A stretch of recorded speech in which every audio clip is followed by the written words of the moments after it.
Alô, meus amigos no canal Wellington Campos FC. Tudo bem com você? Maracanã, vamos trazer a entrevista coletiva do técnico Fernando Diniz. E aí, será que ele gostou? Será que ele não gostou? E depois é a vez do seu comentário. O clássico foi 1-1, mais de 60 mil torcedores aqui no Maracanã. Vamos ver. Foi um jogo bastante disputado. Acho que a gente teve chance de ganhar e o Flamengo também. Talvez aproveitar um pouco melhor as chances que a gente teve. Mas a gente teve chance de ganhar e chance de perder. Foi um jogo que acho que o resultado de empate foi o mais justo. Aqui, Diniz. Joel Silva, do canal Colina em Foco. Era um adversário, evidentemente, muito importante do outro lado. O Vasco tendo também um tabu grande. Mas eu tive a impressão que o torcedor, ele concorda com você que o Vasco poderia, de fato, ter vencido. O que dá para dizer ao torcedor após essa partida do Vasco, onde o Vasco quase venceu o líder do campeonato brasileiro, projetando as próximas rodadas, tendo em vista ainda que o Vasco está próximo da zona do rebaixamento? Qual é o seu sentimento e do próprio elenco a partir desse jogo, que foi um jogo onde o Vasco competiu bastante? Obrigado. Acho que não muda muito do que tem acontecido praticamente desde a minha chegada aqui. O time tem... A pontuação que a gente tem no Brasileiro não condiz com o que o time produziu. A gente deixou pelo menos uns 8 pontos muito claros. Que a gente pode colocar aí o Ceará, o Grêmio, o próprio Inter, que a gente estava com os resultados na mão e a gente acabou cedendo. Hoje é um jogo emblemático porque é um clássico e o maior rival. E é um time multimilionário que tem vários jogadores de seleção. Você tira um de seleção e bota outro. E o time conseguiu competir, em determinados momentos se impor. Quando o Flamengo se impôs, a gente conseguiu se defender bem. E isso só reforça que o time é capaz de fazer grandes jogos e disputar contra qualquer time. Foi assim contra o Flamengo, foi assim contra o Botafogo também. Boa noite, Diniz, tudo bem? Bruno Murito, do GE. Eu queria te perguntar sobre 2 jogadores especificamente na partida de hoje. O primeiro é o Cuesta, que acho que fez a primeira partida dele como titular e acho que foi bem seguro ali. Ele já tinha se destacado, lógico, no jogo contra o Ceará fazendo gol, mas queria que você analisasse a parte dele defensivamente mesmo, assim, só como atuando mesmo como zagueiro. E também perguntar sobre o Ryan. Você, em maio, depois da vitória contra o Melgar, se eu não me engano, disse que perder o Ryan naquela janela do meio do ano seria muito desperdício de dinheiro, que o Ryan poderia valer o dobro, o triplo. Depois de mais uma atuação como ele teve hoje, quanto vale o Ryan hoje, mano? Eu não sei quanto ele vale, mas ele deve valer hoje mais que o triplo do que ele estava para ser negociado naquela ocasião. O Ryan é um jogador que tem um poder de desequilíbrio gigantesco. Se não for o maior, está entre os maiores do país. Tem só 19 anos. Está aprendendo a saber qual que é o potencial dele. Ele tem muita estrada pela frente. O Ryan é um jogador raro, raríssimo. Quanto ao Cuesta, ele fez uma partida não só segura, mas na minha opinião muito boa. Uma partida muito ajustada. Ele conseguiu, no primeiro tempo, ele saltou várias vezes para pegar o jogador do Flamengo lá na frente, como era o nosso plano. Praticamente acho que ele não falhou nada na parte defensiva. Quando o time estava com posse, ele ajudou na construção. Um jogador que tem muita personalidade. E foi um acerto grande, tanto ele quanto o Robert Renan na janela, que a gente sempre estava aquela pressa para contratar e a gente sempre, com pouco dinheiro, a gente conseguiu fazer boas contratações na janela. E eu vou falar de um jogador que vocês vão perguntar, não sei se vão perguntar, mas hoje assim, a partida que tem que ser mais enaltecida para mim é a do Oliveira. É um jogador que estava muito tempo sem jogar, extremamente questionado, desde que eu estou aqui. Jogou, marcou o Bruno Henrique, não perdeu um lance, marcou o Pedro, não perdeu um lance, jogou amarelado o segundo tempo inteiro e contribuiu muito. Então é um jogador que está treinado, é um jogador capaz, é um jogador que hoje mostrou e deu um bom sinal para todo mundo. Eu não estava aqui antes do Oliveira, quando eu falei do Oliveira que eu conheci o Oliveira do Cruzeiro, até tentei levar ele para o Fluminense. Então a gente assim, agora precisa ter regularidade. Mas um jogador que faz uma partida como ele fez hoje, sob as condições que ele jogou, o jogador não pode ser ruim. Como a gente sempre vai massacrando. Então o cara, para ser bom, não pode falhar, tem que ser toda hora ir bem. É um jogador que tem potencial. Então quando ele foi contratado, pode ser questionado, pode ter errado em algum momento, mas não é um jogador ruim. É um jogador que a gente nos treinamentos, ele não está jogando, eu não botei ele no jogo hoje porque foi uma orelhada, porque na sorte, porque ele mostrou. Isso não quer dizer que ele não pode falhar, como o Cuesta não pode falhar, como teve falha no jogo do Ceará. Já que ele falhar, falhou. E até o Matheus Carvalho hoje, que entrou também quando entrou no jogo, jogou poucos minutos, mas jogou de uma maneira diferente, jogou no jogo contra o Ceará, jogou com lucidez, acertando os passes, dando um pouco mais de tranquilidade para o time. Fernando Diniz, Lineker Beyond, canal A Hora do Vasco. Eu observei na sua forma de jogar, como segunda opção, a bola lançada para o Verratti, né? A segunda opção de passe, quando você não consegue sair jogando de forma curta, o adversário sobe as linhas, você utiliza muito o Verratti nessa segunda opção de saída de bola. Eu queria que você falasse um pouco mais detalhado isso para o torcedor, porque a torcida do Vasco, não completamente falando de forma generalizada, mas terça parte da torcida questiona muito a presença do Verratti em campo e deu para perceber que ele é importante nessa segunda opção de saída de bola. Talvez uma aproximação um pouco mais otimizada resolva ainda de forma melhor êxito nesse tipo de jogada. Eu queria te dar a oportunidade de você explicar a permanência do Verratti até ter essa parte do segundo tempo e a importância dele nessa segunda opção de saída de bola. Não, obrigado pela oportunidade que você está me dando para responder essa pergunta. O Verratti, ele é um jogador importante em vários sentidos. Ele é uma das principais ideias do time, ele é o capitão do time. Ele é um jogador que tem uma história bonita no clube. Ele é um artilheiro. Faz tempo que ele não faz gol. Faz tempo que ele não faz gol. Ele contribui muito na fase defensiva. Ele é um jogador que, apesar da idade, quase sempre um dos jogadores que mais corre no GPS. Ele é um jogador que ajuda na bola parada defensiva, então tem funções táticas muito importantes. Essa é uma delas. Mas você me fez esse questionamento, jogo do Ceará. Do Ceará, foi o mesmo questionamento. O time não saiu jogando. A gente fez um monte de bola longa contra o Ceará também. Hoje a gente saiu com bastante bola longa. Algumas a gente não devia ter saído longa, porque a gente ia ter mais controle e ia ter mais chance de ganhar o jogo. Não tem um jogo perfeito. O Flamengo também fez muita bola longa e foi sair umas 2 vezes, quase roubou e fez o gol. Então se a gente rouba e faz o gol, aí talvez fosse questionar que sair jogando é ruim. Não dá pra ser assim. Às vezes você sai jogando, fica rifando muito a bola, e você fica perdendo a segunda bola e o outro time te espreme e você acaba saindo derrotado da partida. É quando vai sair jogando e dá alguma coisa errada, como foi contra o Ceará, o gol sai de maneira imediata. Então aquilo vira uma crítica muito fácil. Acho que o time tem que saber jogar de todas as maneiras. Hoje, se você fosse falar assim, hoje eu acho que a gente podia, somente no segundo tempo, ter baixado um pouquinho mais para ter mais controle, que não estava difícil para ser jogando. Se a gente baixa, a gente ia ter um pouco mais de controle. Às vezes que a gente baixou um pouco mais, a gente teve mais controle, levou a bola de pé em pé e a gente conseguiu se impor dentro do campo do Flamengo. Todavia, assim, acho que a gente jogou bem essa questão e, complementando o que você falou do Verratti, ele é um jogador muito importante. Assim, ele contribui muito e é um jogador que tem, como eu disse, tem liderança no elenco, ele tem serviços prestados, ele ajuda muito na parte tática. Diniz, boa noite. Jonathan, canal BTB Esportes. Até dentro desse assunto do Verratti, queria entender um pouco que você avaliasse a sua substituição. Hoje o Verratti sai para a entrada do David, o Matheus França entrou no lugar do Coutinho, até porque os dois estavam bem cansados fisicamente, e se foi exatamente o que você esperava, o time ficar mais móvel, o time teve uma evolução, se você pretende fazer mais essas mexidas nos jogos agora que o Vasco tem numa sequência dos times que estão lutando na parte de cima, Bahia, Cruzeiro e Palmeiras. Obrigado, Diniz. Eu acho que teve, de fato, o Coutinho e o Verratti cansaram um pouco mais no segundo tempo, porque a gente não estava conseguindo, eles estavam tentando continuar fazendo a pressão mais alta e a gente recuou um pouco. Eles acabaram se desgastando muito.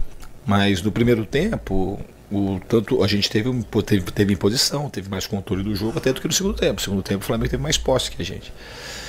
Então o Verratti e o Coutinho descansaram porque eles contribuíram muito no primeiro tempo na marcação, e também o Verratti disputando as bolas, quase todas as bolas longas, ganhando muitas delas.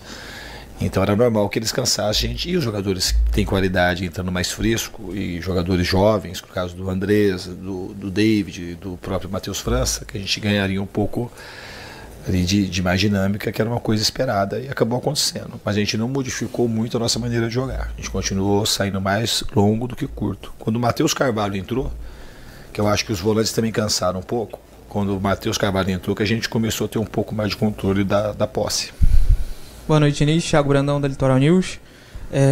Eu queria que você falasse um pouco sobre o Andrés Gomes. Ele entra pelo lado esquerdo no intervalo, depois cai para a direita. No próximo jogo você não vai ter o Ryan. que vai estar suspenso. Queria saber se você enxerga ele como um natural substituto do Ryan do lado direito. Queria que você pudesse atualizar sobre a situação do Nuno. Ele sai no intervalo, se ele sai sentindo, como ele está. O Nuno tinha um trauma no pé do jogo lá, daquela bola que ele bateu e teve um trauma com o Marlon Gomes no jogo contra o Botafogo, segundo jogo da Copa do Brasil. E a gente tratou, mas hoje foi um outro problema. No outro pé ele teve um entorse de tornozelo que inchou e a gente achou melhor. Ele estava sentindo muito desconforto para voltar e a gente achou melhor tirar. Talvez ele possa jogar na quarta-feira, não é uma coisa que eu acho que preocupe tanto. O Andrés Gomes pode ser um substituto do Ryan, como pode ser o David, como pode ser o Matheus França. A gente tem esses dias aí para poder avaliar. Boa noite, Diniz. Aqui atrás. Sérgio Quinde, canal Atenção Vascaínos. Você perdeu jogadores importantes para a sequência da temporada, como o Jair e o Tietê. O Tietê voltando, mas sendo um desfalque nesses últimos jogos. 2 jogadores que vinham muito bem, com muita qualidade técnica, ajudando bastante nessa saída de bola quando você tanto pede. Mas hoje você teve 2 jogadores com características diferentes, de força, não que não saibam sair jogando, mas de mais força, como o Hugo Moura e o Barros, mas que fizeram grandes partidas. Queria que você comentasse a atuação, a importância da dupla de volantes hoje, fechando esse espaço do Flamengo, e que comentasse individualmente. O Hugo Moura agora com as opções do Robert Renan, do Carlos Cuesta, volta a ser principalmente um volante para você. E em relação ao Barros, se de certa forma você, digamos assim, se arrepende, podemos dizer, de ter demorado a dar chance ao Barros, que ele ficou 3 jogos desde que ele voltou, ele demorou a entrar, ou se é realmente questão de se adaptar ao seu estilo mesmo? O que você acha da atuação dos dois? Obrigado. Eu achei muito boa. O Hugo Moura é a posição original dele, mas na zaga ele foi muito bem. O Hugo Moura jogou tão bem na zaga como jogou bem hoje. Então ele pode jogar nas 2 funções. É natural que com as contratações que a gente fez do Cuesta e do Robert Renan, ele se manter mais como volante. Eventualmente ele pode voltar para a zaga se eu achar que ele tem que voltar. Ele tem uma série de bola muito qualificada.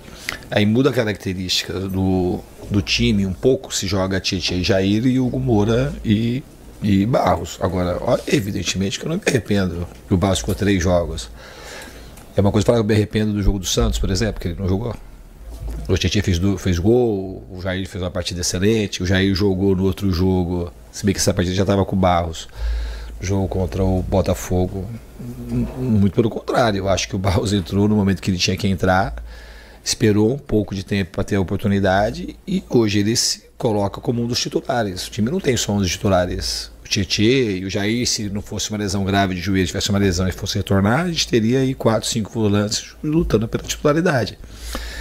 Então eu não tenho arrependimento nenhum, muito pelo contrário. Eu acho que foi o tempo do Barros chegar, se adaptar mais ao time e, sem forçar nada, a gente ir ganhando um jogador que hoje é bastante importante para a equipe. Boa noite, Diniz, Sérgio do podcast Cruz Maltino. Queria que você falasse do Puma. A gente tem no elenco Leandrinho, jogador convocado agora para o Mundial Sub-20, Vitor Luiz, mas você escala o Puma. E ele vem tendo um certo destaque ali, não comprometendo, que as análises eram que ele na defesa não teria um grande desempenho, mas tá garantindo ali. Queria que você falasse mais sobre o jogador. Eu estou muito contente com o Puma. O Puma é um jogador que eu já tinha tentado levar para o Fluminense. Eu estive lá. É um jogador que tem muita competência física e técnica. É um jogador alto para a posição, um jogador forte, um jogador que tem boa velocidade, bastante técnico, bate bastante bem na bola. E eu tenho por característica tentar colocar os melhores. Então nesse momento o Puma é o melhor jogador para jogar naquela posição. E ele naquela questão, eu acho, de não marcar, é uma questão, na minha cabeça, e de fato ele cometeu alguns erros aqui no Vasco no passado. Comigo também já teve um ou outro, mas é uma questão muito mais de estímulo, porque um jogador que é forte, que é rápido, que é alto, não tem por que ele não marcar bem. É uma questão de corrigir, de querer entender o jogo e se dispor a marcar. Não tem por que marcar mal um jogador desse. Então eu acho que ele tem pegado jogadores difíceis de serem marcados, tem marcado bem e é um jogador que tem uma capacidade de decisão muito grande. Na bola aérea, ele contribui na bola aérea defensiva, ele contribui na bola aérea ofensiva, ele é um cara que bate muito bem na bola. E é um cara que gosta de estar no campo. Então é um jogador que eu acho que a passagem dele está sendo muito positiva comigo aqui. Diniz, boa noite. Amadeu do canal Na Torcida Vascaínos. Hoje nós vimos um Vasco com uma postura, entrega, a qualidade técnica muito muito imposta pela equipe que você hoje comandou na beirada do campo. E você acha que isso, o Vasco, o elenco que o Vasco tem hoje, está encurtando essa distância para os times que estão brigando pelo título? E queria, se você me permitir, uma pergunta sobre 2 jogadores que não entraram, o Helder e Paulinho de Paula. Como está sendo a chegada? Porque eu acompanho muito a base do Vasco e vejo o Helder como um grande jogador, uma grande promessa, esse canhoto pernambucano que joga ali no meio de campo. E sobre o Paulinho de Paula, porque não é porque ele é vascaíno, né, de nascença, mas é um jogador que sempre ajudou o Vasco, né, quando chegou no Vasco, pelo seu ímpeto, pela sua volância, pela forma como ele joga, que hoje eu vejo assim um volante, né, como teve no Vasco o Andrei Santos, e o Paulinho de Paula é esse volante que vai box to box. E hoje não vemos isso. Você acha que essa lesão do Paulinho de Paula ainda está comprometendo a parte mental dele? Desculpa pela pergunta longa. Não, eu acho que um pouco. O Paulinho, quando eu enfrentei o Paulinho em 2023, ele, na minha opinião, naquela ocasião, ele era o jogador mais importante do Vasco e um dos melhores. E aí a lesão, de fato, deu uma atrasada. Ele não retomou ainda a confiança necessária. A gente espera um jogador que trabalha demais. É um dos jogadores que mais tem volume nos treinamentos, se dedica muito. E estamos esperando ele recuperar, de fato, a confiança. Mas é um jogador que eu tenho um carinho bem especial. Em relação ao Helder, é um jogador que eu também acompanho a base, estou sempre acompanhando os jogos. Eu trouxe o Helder agora, já trouxe outros jogadores para treinar no elenco, trouxe o GB para cá. É o que eu sempre falo, a gente não quer botar jogador da base, a gente quer colocar jogador da base que dê conta de jogar no profissional. Porque eu não vi ninguém aqui perguntando aqui, por que você não bota o GB de novo? É um jogador da base. E é um jogador, é um ótimo jogador. Ele é o artilheiro absoluto lá da base. Então acompanhei, é um jogador que tem potencial, que às vezes você bota e sente, é normal o jogador sentir. Se a gente botar o jogador na base e ele de repente jogar 1, 2, 3 partidas mal e a gente pegar e esquecer do jogador, a gente vai perder a maioria deles. Porque é muito difícil, é outro esporte, base profissional. Aí praticamente não tem quase nada a ver, porque a qualidade do jogo muda muito, a qualidade de força muda muito, e a pressão emocional ela é completamente outra. Então, sair da base profissional, a gente tem que tomar cuidado para saber lançar, o jogador dar indícios de que ele está se aprontando nos treinamentos, para a gente poder acertar quando vai botar o cara para jogar. E sobre essa diferença? Eu acho que a gente já está tirando essa diferença desde que eu cheguei aqui. A gente jogou com os times aí que estão na frente, a gente eu tenho por característica, o Vasco para mim é um time, vai deixar de ser campeão brasileiro? Não, a gente está lá na parte de baixo, né? Acho que nem se a gente ganhasse todos os jogos, não sei nem como é que está isso, mas assim, a questão de você ter um time campeão é a questão de você sentir, jogar de acordo com a grandeza do clube. O jogador tem que aprender a jogar com a grandeza do clube. O Flamengo é grande e o Vasco é grande, muito grande. O Vasco é gigante, então a gente tem que aprender a se agigantar dentro do Vasco. Então esse é o maior trabalho, de recuperar a estima do time, e essa coisa vai para a arquibancada e a gente ser mais consistente. Agora a gente tem que jogar, tem jogo na quarta-feira. A gente tem que pegar esse jogo e a gente tem que ser consistente. A gente pode errar coisas no jogo, mas a gente tem que manter um padrão que isso vai conectando com a torcida e vai passando mais confiança. Esse é o maior trabalho nosso. É voltar o Vasco jogar com a estima que o vascaíno tem que ter. Um time multicampeão que tem milhões e milhões de torcedores. E eu acho que nem jogo tem. Se você pegar assim a média dos jogos, a gente tem procurado, tem entregado isso. A gente precisa ser mais consistente. Tá? Não adianta fazer hoje jogar bem, aí na quarta-feira, não. A gente tem que se virar para entregar um jogo de qualidade, para que o time vai aprendendo a jogar com a grandeza do tamanho do clube. Boa noite, Diniz. Marcos Eduardo do canal Gato Mestre. Eu queria que você falasse sobre a atuação do Coutinho, né, com esse forte calor hoje do Rio de Janeiro, esse jogo bem intenso, e a atualização do Piton, por favor. Obrigado. O Piton ainda está no departamento médico, está se recuperando, não tem uma previsão clara de quando ele vai voltar. Foi uma lesão um pouco diferente, ela se originou de uma pancada, mas ele ficou com a panturrilha e a perna como um todo muito inchada, então eles estão drenando esse edema que ele teve. E amanhã que eu vou saber, porque ele, assim, dia a dia a gente fica, faz 2, 3 dias que eu não sei a situação do Piton. Amanhã que a gente vai dar uma reavaliada nele. eu avaliar, né, saber como é que ele tá. Hoje eu não sei como é que ele evoluiu de sexta-feira para cá. Qual que é a outra pergunta que você fez? Não, o Coutinho fez uma partida boa, foi decisivo, cobrou escanteio, deu mais uma assistência. É um jogador extremamente talentoso. O jogo hoje, na realidade, não favoreceu muito o Coutinho, porque ficou um jogo muito direto, tanto do Flamengo como o nosso. Os dois times estavam marcando muito alto, então ficou muita bola direta e acabou, para ele, não é o melhor jeito de jogar para o Coutinho aparecer. Mas era hoje era o que o jogo pediu, e quando ele teve a chance de jogar, ele contribuiu, e a gente sabe da imensa capacidade que ele tem. Boa noite, Diniz. Cauê Rodrigues, Colina 1927. O Vasco hoje está entre os melhores ataques do campeonato, mas é um elenco também que sofre muito gol. Queria saber de você como que você busca esse equilíbrio para aí sim o Vasco conseguir fazer gol, conseguir não tomar e aí continuar subindo na tabela para tirar esse fantasma do rebaixamento. Como é que está esse processo com a chegada do Robert Fernando, Cuesta? Obrigado. Eu acho que é claro que as contratações ajudam, mas eu acredito que é mais consciência que a gente tem que ter da gente não oscilar nas partidas. Hoje, assim, a gente tomou um gol, o Flamengo tem qualidade, a gente fez um gol contra o Ceará, por exemplo, a gente tomou um gol, vou falar uma palavra que não existe, praticamente intomável.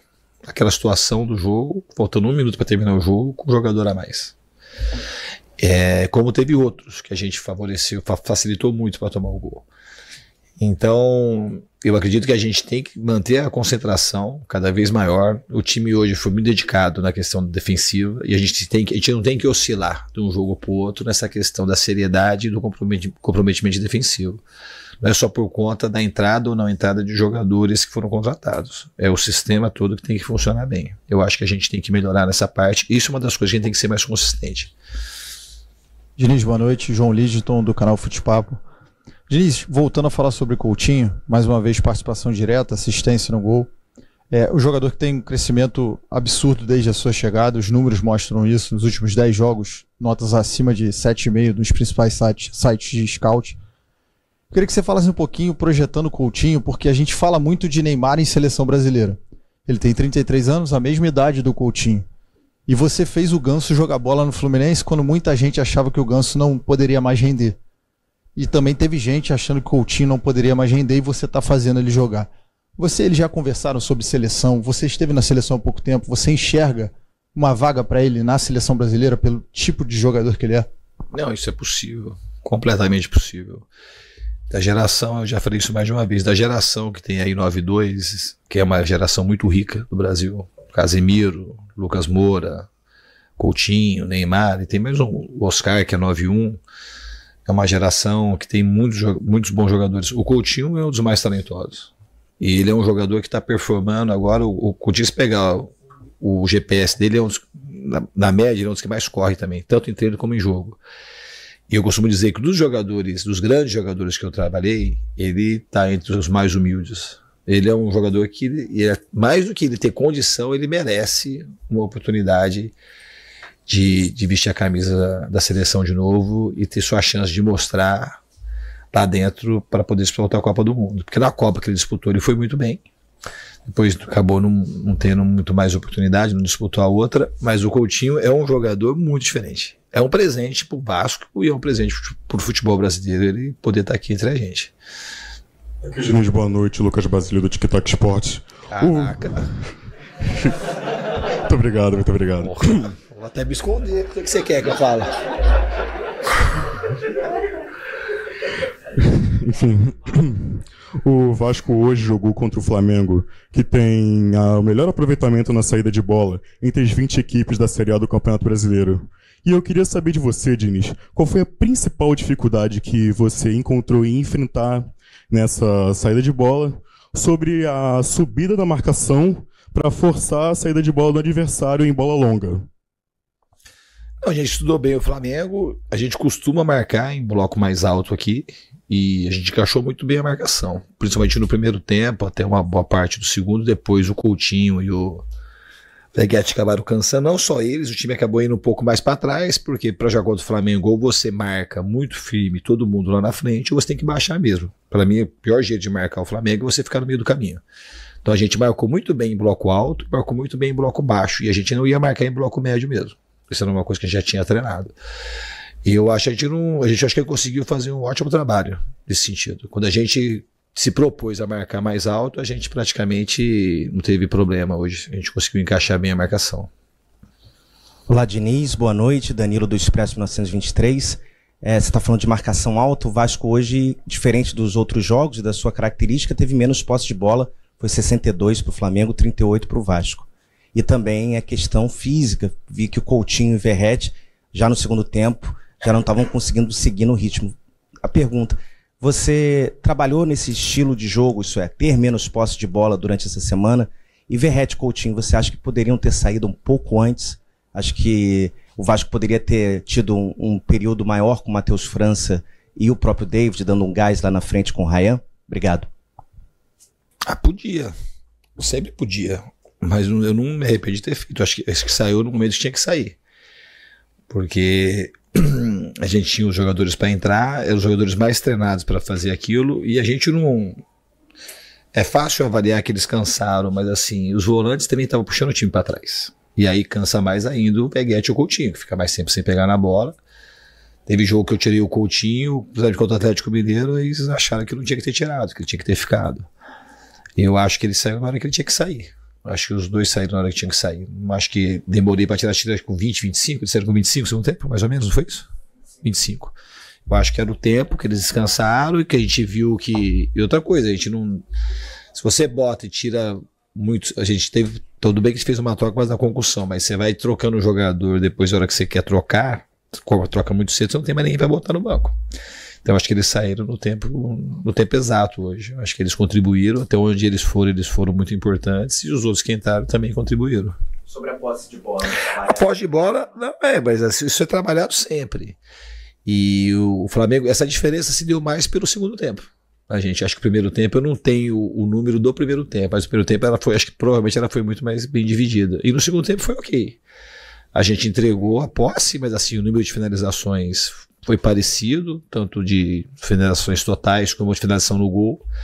Então foi um jogo que o Flamengo teve a posse, mas com pouca produção ofensiva. Circulando a bola de um lado para o outro, assim, cruzamentos, entregando às vezes muita bola para a gente sair e em contra-ataque, principalmente quando a gente alterou, que já estava o Andrés Gomes, o Ryan e o Matheus e o David, a gente tinha um time bastante veloz.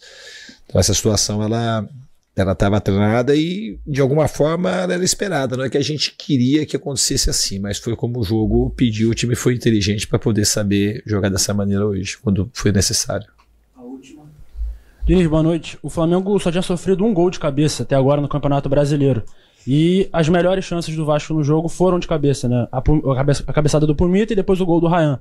Queria saber como é que foi seu planejamento da bola aérea nessa semana para enfrentar o Flamengo e se você esperava esse aproveitamento na partida de hoje. Obrigado. A gente sempre espera o aproveitamento, a gente treina para isso, o time treina bastante e a gente também tem um time que é forte na bola aérea e acho que mais do que a gente ter aproveitado ter feito um gol, podia ter feito outro, a gente soube se defender muito bem. Também porque o jogo aéreo do Flamengo é bastante forte, eles têm muito, já um time, o Felipe já está há um ano na equipe e dentro do Flamengo há 4, 5 anos, então tem um controle muito bom do time, tem bons cobradores, tem jogada ensaiada, tem jogadores que são habituados a fazer gol de cabeça. Então acho que a gente, além de fazer o gol, a gente soube se defender muito bem do Flamengo na bola parada hoje. Aí então a entrevista coletiva do Fernando Diniz. Eu não vou falar rigorosamente nada, quem vai falar é você. Gostou? Não gostou? Quem foi o craque do jogo? Quem não jogou bem?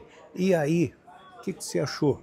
É com você mesmo. Deixa o seu nome e o nome da sua cidade. Estou te prometendo, mas acredito que amanhã vou mandar aqueles abraços que estão atrasados. Tá bom? Então, uma ótima semana para todos. Fiquem com Deus. Do Maracanã, Wellington Campos.